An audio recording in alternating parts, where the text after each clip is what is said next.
대신에 쓰이는 하나님 것입니다. 할렐루야. 네.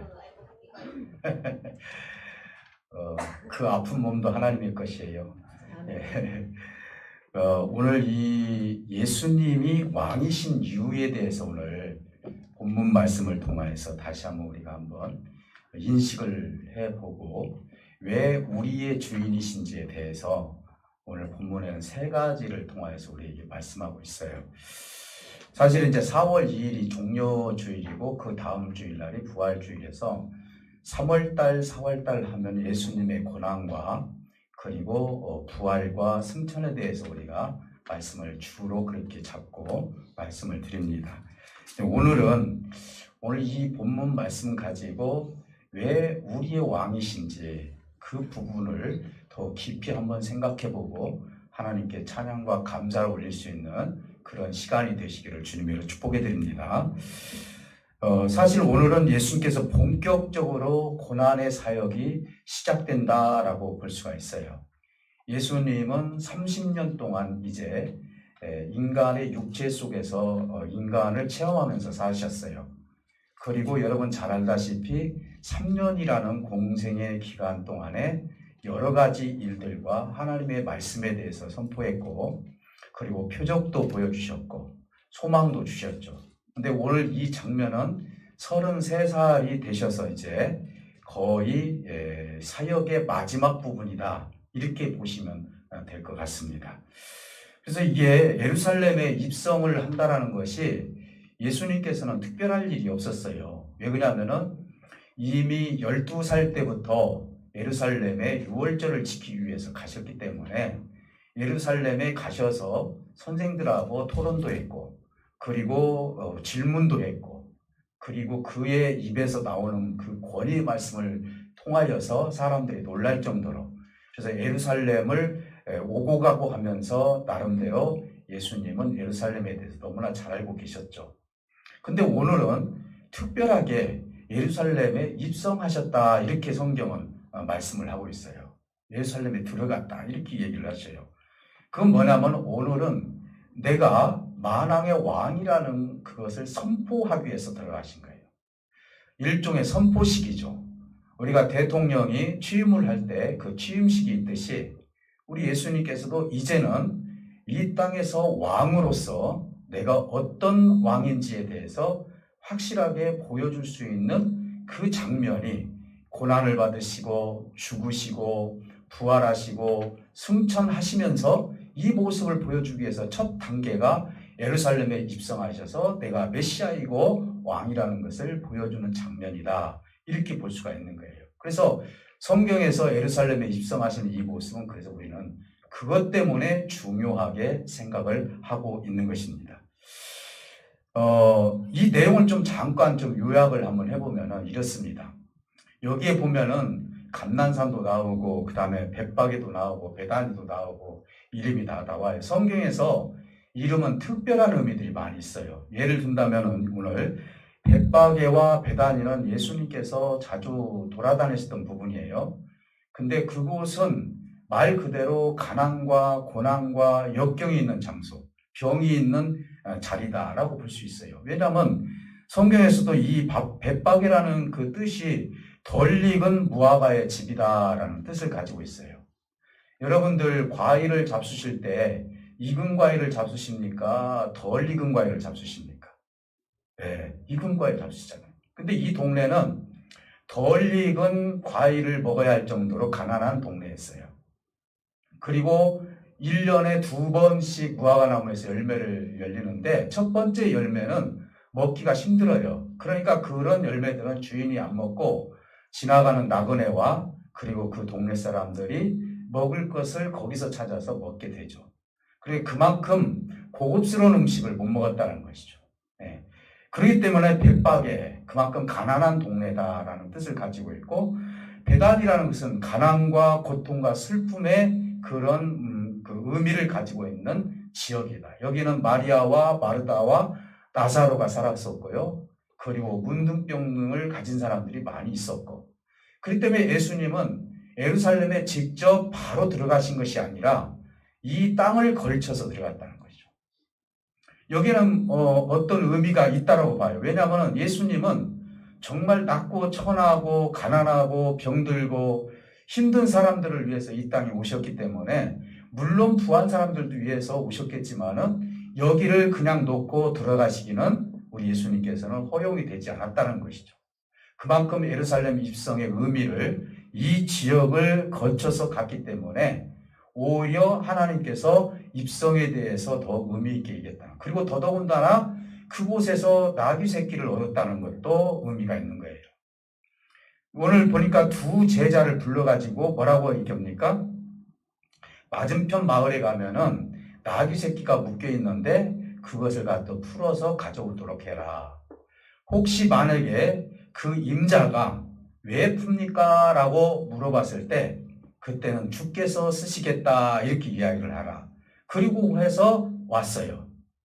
그리고 예수님이 나귀 새끼를 타시기 전에 제자들이 자기 옷을 벗어서 나귀 등에 다 얹어주셨고 그리고 많은 사람들이 자기의 겉옷을 깔아서 그 길가에 모든 것을 깔아서 나귀가 들어가는 데 있어서 그 옷을 밟고 지나갈 수 있도록 그리고 종려나무를 꺾어서 호산나 호산나 오늘 본문에는 없지만은 그래도 우리 하나님을 찬양하는 그 모습을 우리가 보게 됩니다.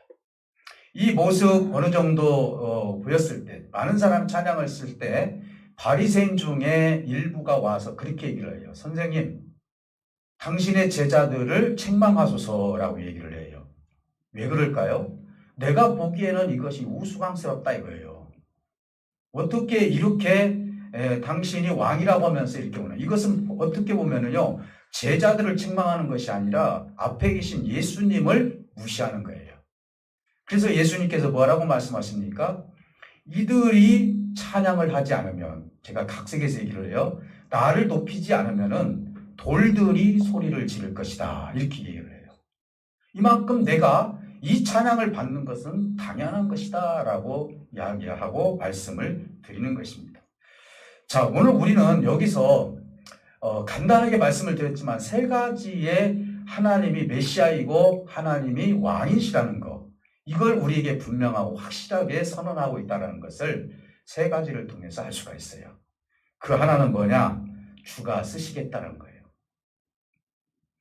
여러분, 우리 주님은요, 그냥 무작정 윤리적으로 도덕적으로 그걸 범하시는 분이 아니에요.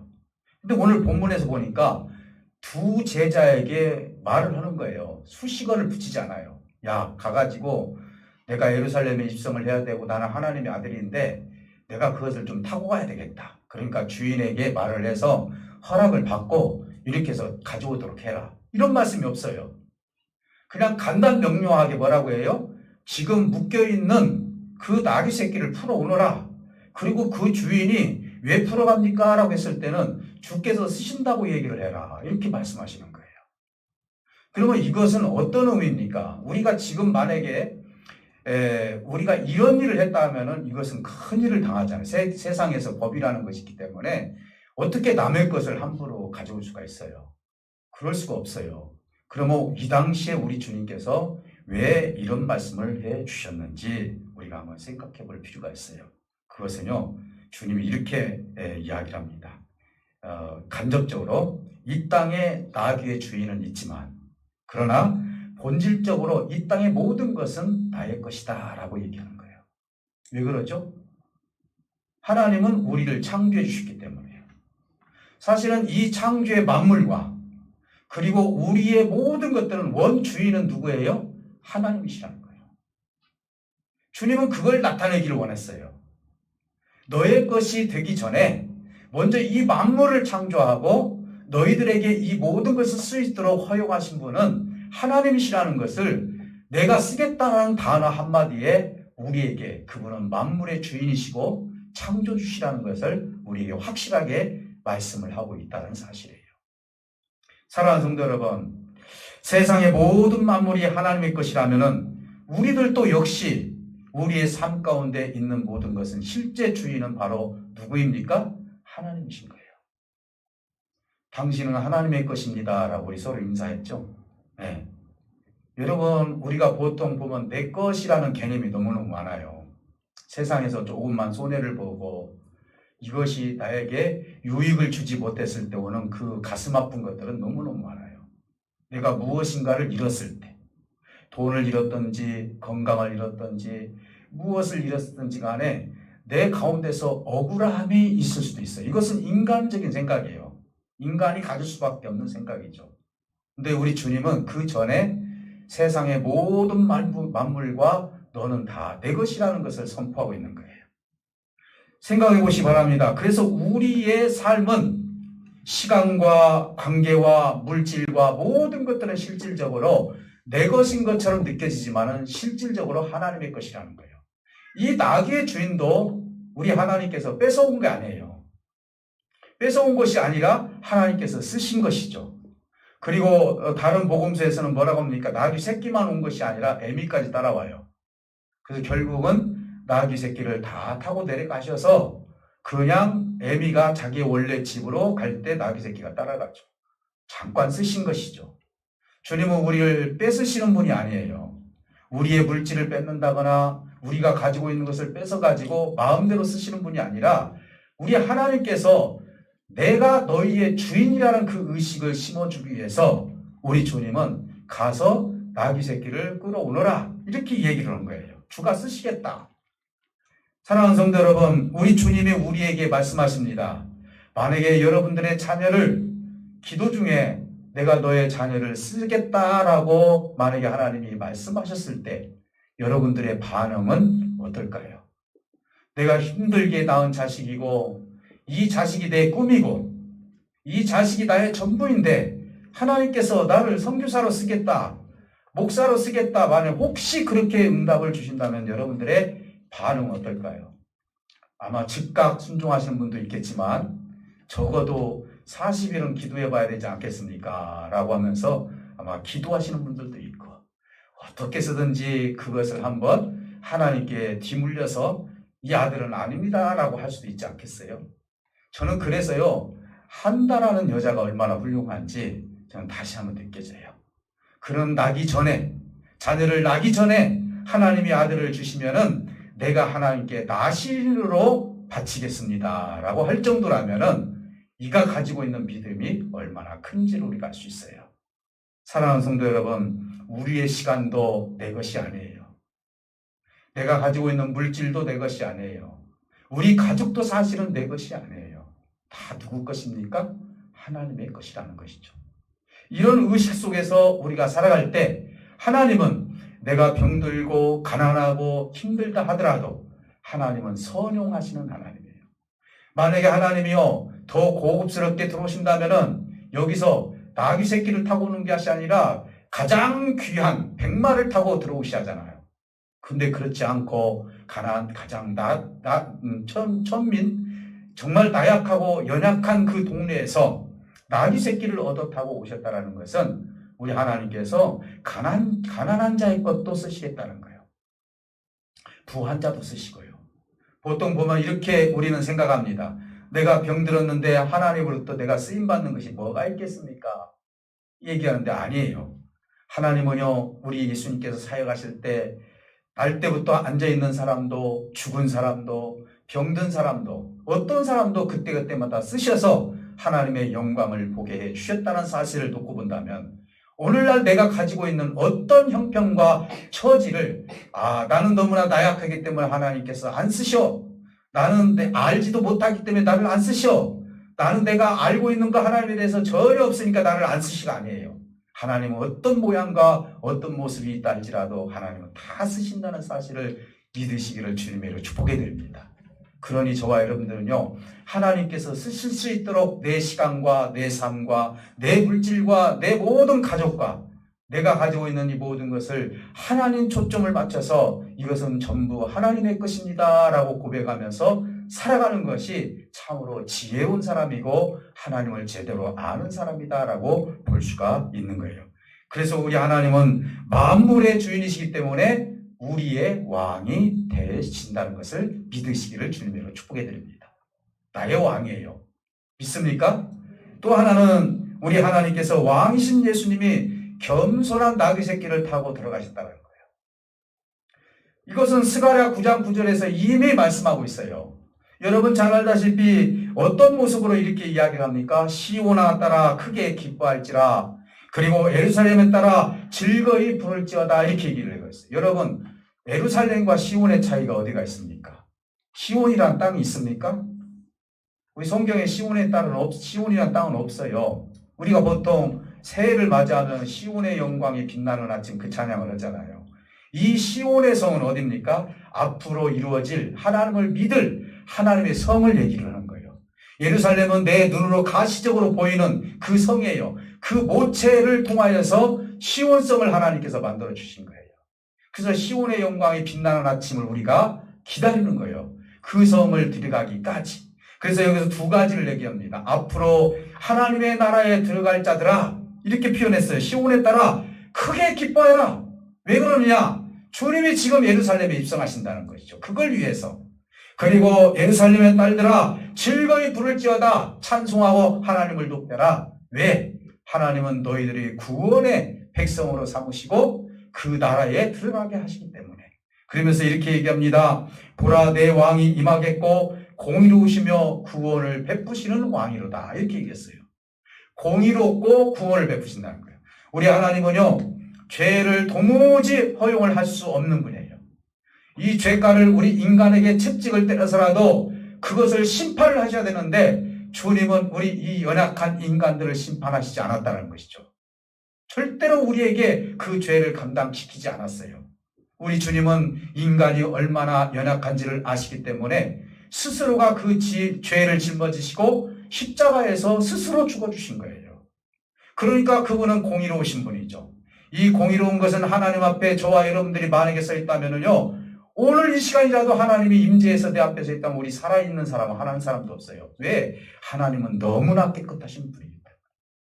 그 너무나 깨끗하신 분 앞에 가게 하기 위해서 우리 주님의 육체를 입고 이 땅에 오셔서 공의롭게 이 땅에서 십자가에서 그 대신 죽어주셨으니 우리가 당연히 그분을 왕으로 모시는 것은 당연한 것이 아니냐, 이 말이에요. 사랑하는 성도 여러분, 그러니 겸손하여서 나귀 새끼를 타고 오셨다라고 얘기했는데, 여기서 겸손이라는 말을 우리가 한번 생각해 볼 필요가 있어요.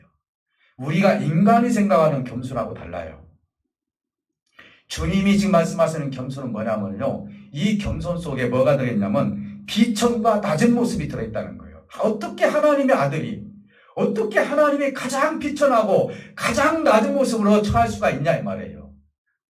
그 처할 수 있도록 허용한 것이 뭐예요? 겸손이에요. 나귀 새끼를 탔기 때문에 겸손이 아니라, 그것도 겸손의 모습으로 보여질 수 있지만은 실질적으로 이 속에 들어있는 깊은 내막 속에는요, 여기에서 비천하고 낮은 모습으로 앞으로 내가 이런 모습으로 죽을 것이다, 이것을 우리에게 보여주셨기 때문에 그분은 겸손이라고 표현해요. 스가랴 선지자 그렇게 표현한 것 뿐이에요.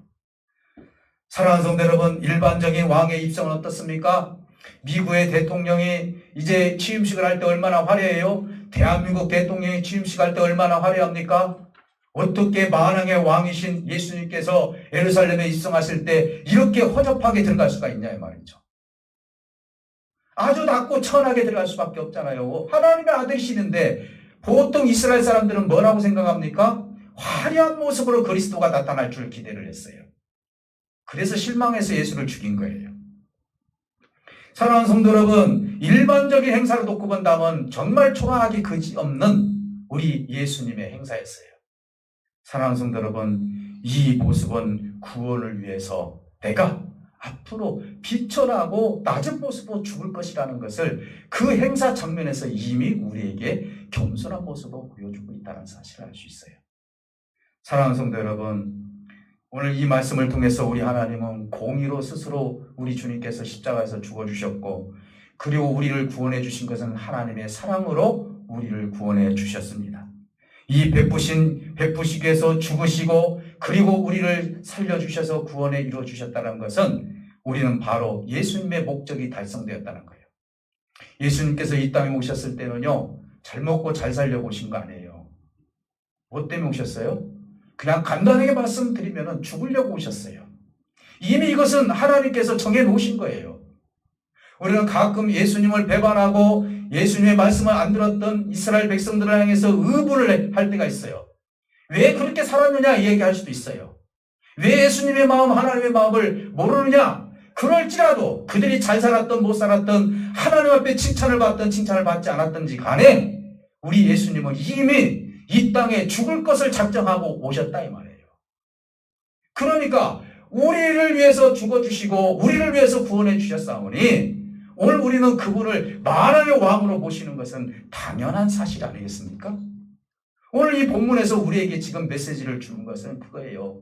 내가 쓰겠다는 것은 만물이 다 나의 것이고 내가 공의로 죽는다는 것은 어떤 의미입니까? 내가 십자가에서 죽음으로 너희에게 구원을 베풀 것이다. 그러니 시온에 따라 예루살렘에 따라 기뻐하라 즐거워하라 하는 이유가 내가 너희에게 이 생사를 통하여서 이 십자가의 죽음을 통해서 너를 구원했으니 너희들에게는 기쁨의 나라가 올 것이라는 것을 우리에게 말씀해 주고 계시는 거예요. 사랑하는 성도 여러분, 우리가 왜 예수를 믿습니까? 그분의 구원을 통하여서 하나님께 감사하고 찬양하며 그분을 높이면서 우리는 그 의미를 부여할 수가 있어요. 우리가 잘 먹고 잘 살기 위해서 우리가 이 땅에서 예수를 믿습니까? 그것은 부차적인 거예요. 이것은 다 없어질 것들이에요. 병이 들었던 안 들었던 누구든지 하나님의 나라에 가면 다 깨끗하게 하나님 앞에 참된 모습으로 나타나게 될 것입니다. 그러니 이 세상의 과정은 우리 하나님께서 잠깐 우리에게 허용해 주신 과정이지 이게 영원할 수가 없다는 거예요. 그래서 어떻게 보면은요, 우리 어르신들한테 성경은 이렇게 얘기하죠.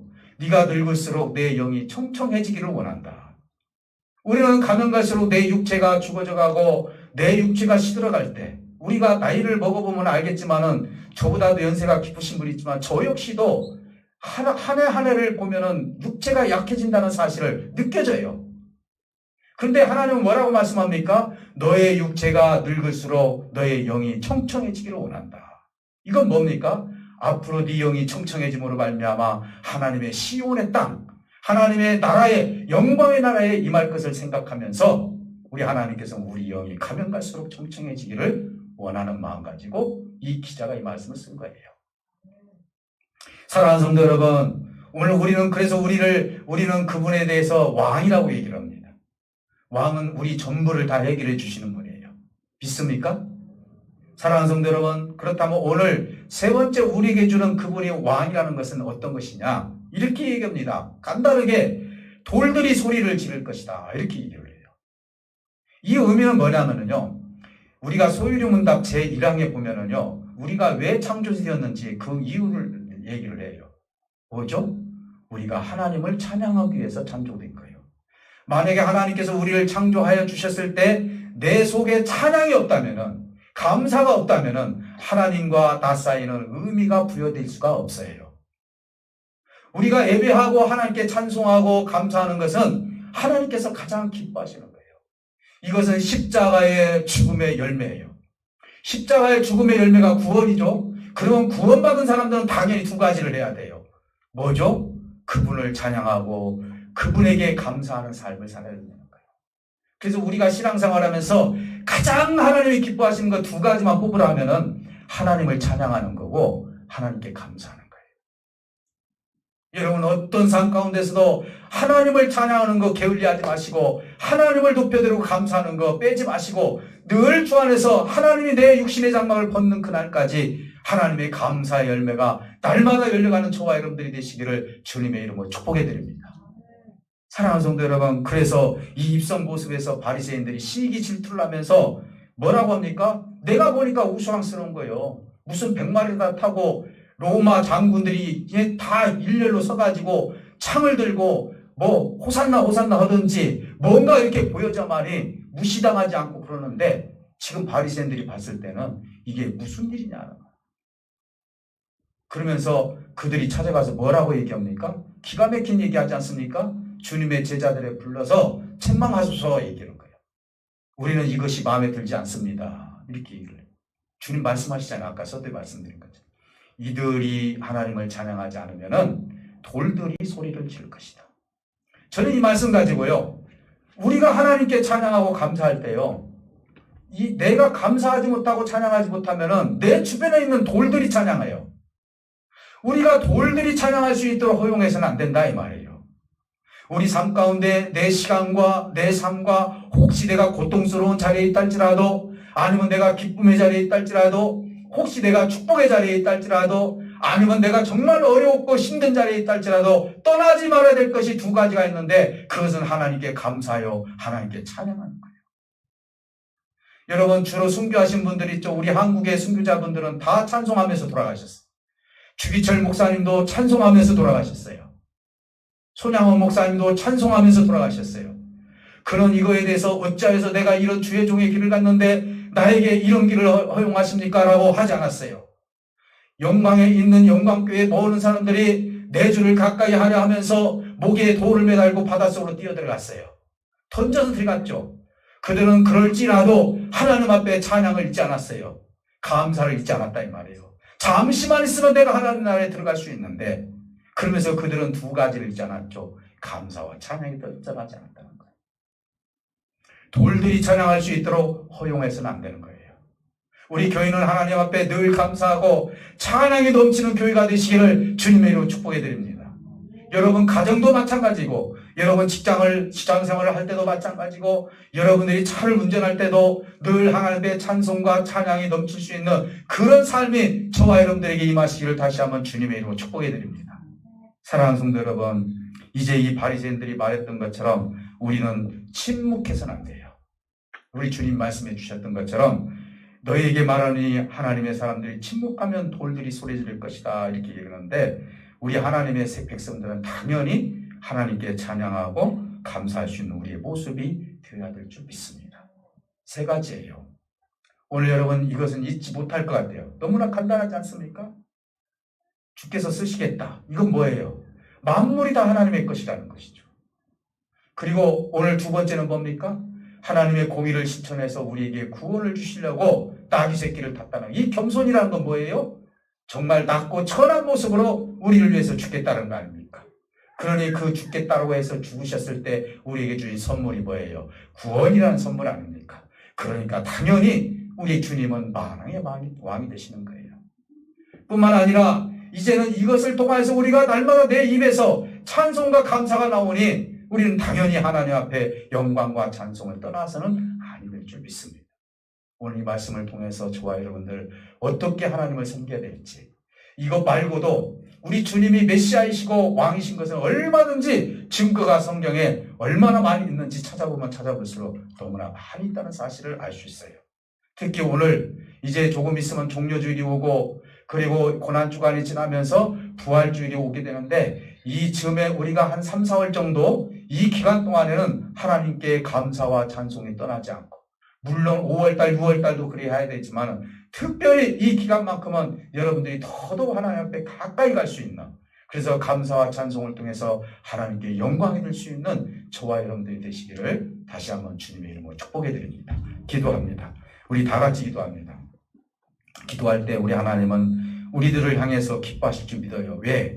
우리는 찬송할 수 있고 감사할 수 있기 때문에 그래요. 우리 이 하나님 앞에 감사하는 마음을 가지고 하나님께 찬송과 영광을 올릴 수 있는 저와 여러분들이 될 수 있도록 우리 다 같이 기도할 수 있는 시간 갖도록 합니다. 아버지 감사합니다. 오늘 주신 이 말씀을 통하여서 다시 한번 주님의 뜻을 이루어가기를 원합니다. 아버지 하나님, 우리 주님은 당연히 주께서 쓰시겠다 할 때 우리는 우리 아버지 하나님께 쓰시라고 내줄 수 있는 그 은혜가 있어야 될 줄 믿습니다. 만물이 하나님의 것임을 고백할 수 있는 우리 삶이 되기를 원합니다. 주님, 우리를 위해서 고난을 받으시고 겸손의 종으로 아버지 하나님이시면서 인간의 가장 낮고 천한 모습으로 죽어주셨습니다. 그러니 아버지 하나님, 그의 공의와 그의 고난과 그의 죽음과 그의 열매와 그의 생명을 통해서 우리가 하나님 앞에 구원을 받고 하나님 앞에 찬송과 영광을 올리는 것은 당연한 것이라고 우리는 믿고 하나님께 감사하기를 원합니다. 우리 삶 가운데 돌들이 찬양하지 못하도록 이제는 우리가 하나님 앞에 찬양하고 하나님을 높여드리는 우리의 삶이 되기를 원합니다. 아버지, 아픈 부위에 손을 얹고 기도하는 생명들 하늘의 치료의 강선을 조여주시옵시고, 오늘 저들에게도 여기까지 강건한 역사를 통하여서 저들의 영이 더욱더 청청해지는 역사가 있게 해주시옵시고, 아픈 부위에 손을 얹고 기도하는 생명들에게 육신의 건강도 허락해 주시기를 원합니다. 오늘도 찬양한 아버지 사랑하는 귀한 아들 딸들에게 주님 인도하여 주시옵시고 저들의 소원이 그대로 응답되게 하여 주시옵시고 저들의 목청이 터지게 하여 주시옵시고 저들의 모든 병마가 다 물러나게 하여 주시옵시고 하나님의 이름을 높일 수 있는 호산나 하면서 찬양할 수 있는 아름다운 가정으로 세워주시기를 원합니다.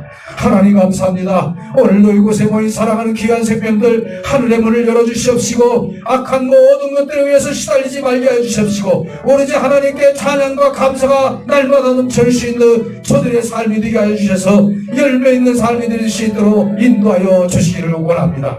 아버지 감사합니다. 우리의 제1의 목적이 우리 하나님을 찬양하는 것이고 하나님을 높이는 것이라고 말씀해 주셨사오니 오늘 이곳에 모인 사랑하는 모든 채들이 하나님의 참된 신앙과를 가지고 아버지의 뜻을 이루어갈 때마다 하나님의 흡족한 은혜가 넘쳐날 수 있도록 인도하여 주셔서 저들의 가정이 살고 저들의 직장이 살고 저들의 모든 사회가 살고 이 나라 이 민족이 살고 세계가 살아갈 수 있는 우리의 믿음이 될 수 있도록 인도하여 주시옵소서. 한 사람도 거저왔다 거저간 발걸음 없도록 도와주시옵시고 하나님의 은혜가 저들에게 쏟아지게 하여 주셔서 하늘의 흡족한 은혜가 넘쳐날 수 있도록 인도하여 주시고 뜨거운 마음을 가지고 하늘 뜻을 이룰 수 있는 저들의 삶이 될 수 있도록 인도하여 주시옵소서. 왜 우리의 왕이신지를 우리가 알았습니다. 그러니 우리는 찬양과 감사가 떠나지 아니하고 주님을 높여드리기를 원하오니 오늘 이곳에 모인 사랑하는 모든 제들에게 하나님의 귀한 생명들에게 하나님의 넘친 은혜와 은총을 쏟아부어 주시옵소서.